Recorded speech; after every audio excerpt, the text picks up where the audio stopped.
family members concerned as to whereabouts of their loved one, and the Pacers honoring a Bahamian legend. The Bahamas Tonight Northern Edition starts now. This is the Bahamas Tonight, the Northern Edition. Good evening all. I am Megan Shepard. It's so great to have you joining us. Topping the news, Bimini's Anchor Hotel property cutting staff. Resorts World reportedly began the layoffs yesterday and is expected to continue for the rest of the week. We spoke with Labor Minister about this latest turn of events. Speaking via telephone, the Minister of Labor, the Honorable Dion Folk, says that he is aware of the layoffs taking place at Resorts World Bimini and that both he and the director have been in contact with the resort. Minister Folk said that he is working to ensure that all persons affected receive what they are legally due. They indicated to us what they wanted to do.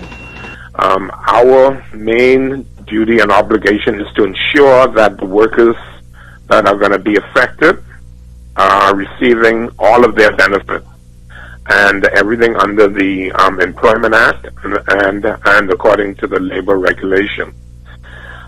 We are advising them to ensure that happens.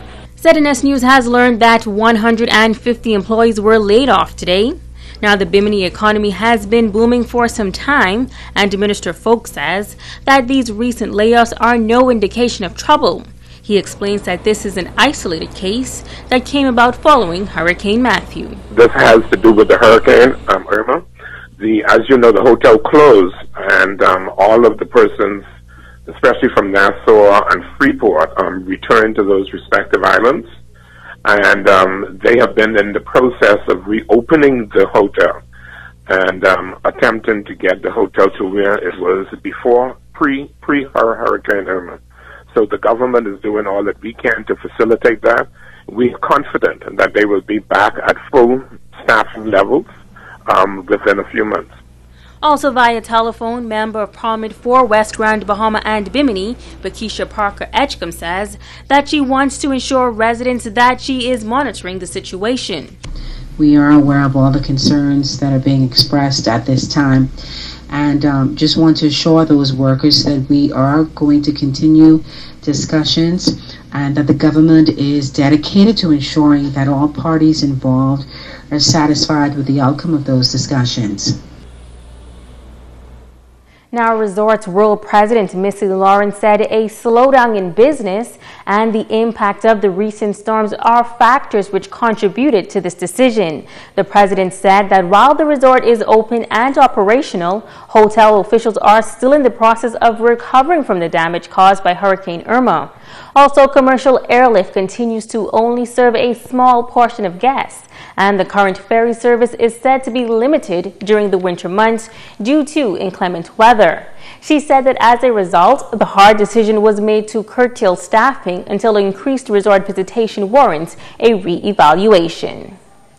Tonight, the search is on for a Freeport woman who has been missing now for more than 48 hours. Family members have launched a search party with the hope of locating her. Hitalia Hall has that story.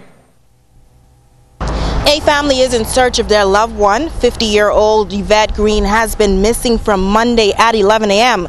Now, our ZNS News team spoke with her daughter, Shari Green, and cousin Jacintha Bain, and they say this whole situation is confusing and it's taking a major toll on their family. I can't sleep at all.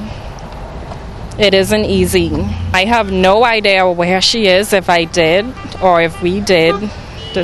She wouldn't have been missing. It's all mind-boggling what might have happened, because it seems as if she just disappeared. From what we know, she left work at 11 a.m. on Monday from Coca-Cola at just across from Sawyer's down at the back there, and it seems as if two persons were supposed to pick her up from work, and no one was able to do that, and no one has heard from her since 11 a.m. on Monday. So we're out trying to do our best to bring Yvette back home. She's a very dear cousin, very loving.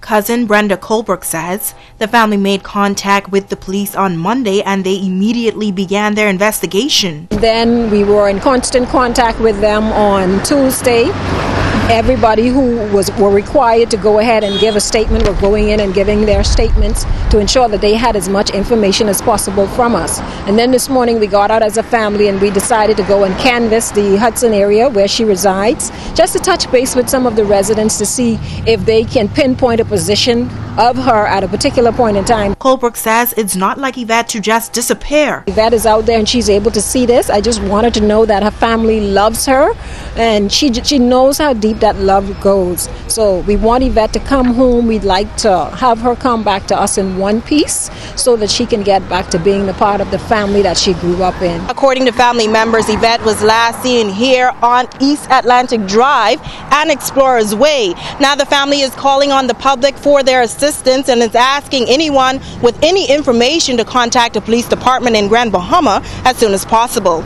Reporting for ZNS Network News, I'm Natalia Hall. Now, if you can help in locating this missing woman, Yvette Green, you are urged to call 911, 919, or call your nearest police station. Meantime, the hunt is on tonight for two men who are wanted by police for causing grievous harm. The first suspect is 26-year-old Antonio Johnson, aka Montano, of number 6 Malibu Reef Freeport. He is described as having dark brown complexion, slim build, 5 feet 10 inches in height, and weighing 160 pounds. Police also note that he has a thin mustache, goatee, braided hair, and tattoos on both forearms. The second suspect is 20-year-old Michelano Demetrio Bridgewater, aka Nietzsche, of number 69S Frobisher Drive. He is described as having dark brown complexion, slim build, 5 feet 10 inches in height, and weighing 160 pounds. Both men are considered armed and dangerous and should be approached with extreme caution.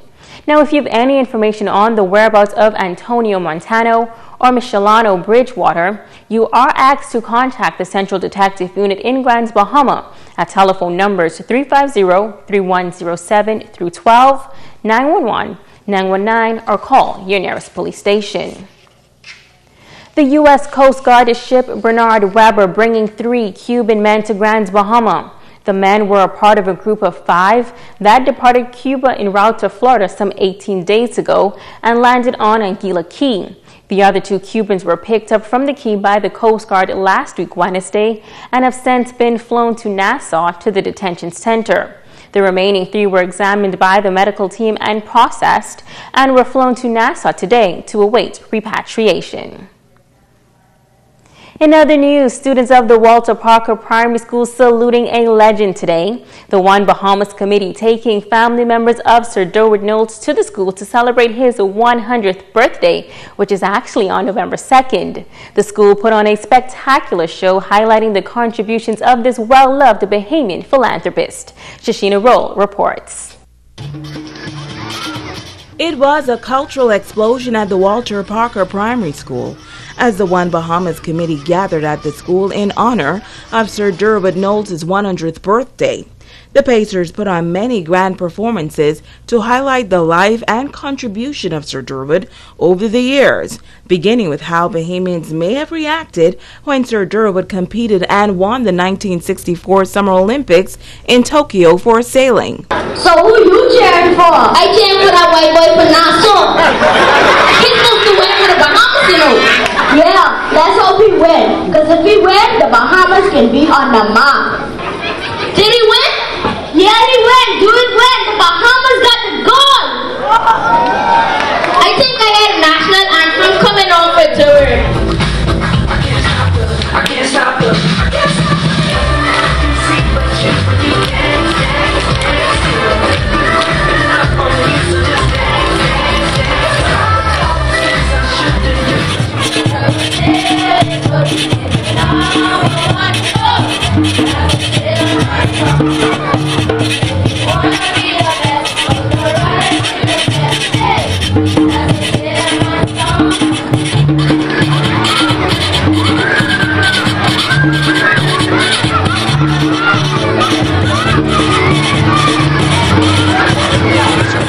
Sir Durward is a well-known philanthropist and humanitarian who has been involved in almost every aspect of our Bahamian society.